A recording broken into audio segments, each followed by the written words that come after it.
गेटीकडे पावलो आणि गेटीकडे पावल्यानंतर आमचे हेरी म्हणपाक लागले कासव येयला आमच्याकडे. अरे म्हटलं कासव आणि आमच्याकडे कसं येतो. पळयलो हाडलो जाल्यार वेगळ्याच प्रकारचो दिसलो. मागीर पळयता जाल्यार सोदून काडल्यार तो कळ्ळें नांव तेचें रेड इयर्ड स्लायडर म्हणून. दोनी सायडीक ताका तांबडे कान कशे आसात आनी तो म्हणजे स्लायड बाकीच्या कासव सारकोच वयता पण झिब्रा सारके ताका ते धवे पट्टे आसात. आणि हो नेटीव म्हणजे तो अमेरिकेचो ते सायडीकच. आणि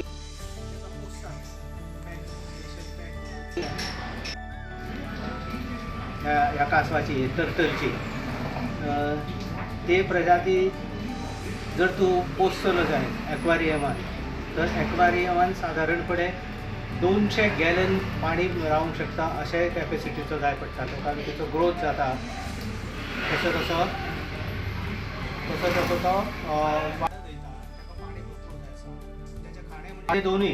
पण अशे टर्टल जेन्ना दुसऱ्या देशांतले खंयचोच स्पिसीज जेन्ना आमच्या निसर्गान जेन्ना तो मेळटलो मिक्स जातलो तेन्ना आमच्या हेचेर निसर्गाचे जे कितें प्राणी आसा तेंचेर हेचो इफेक्ट जावपाची शक्यता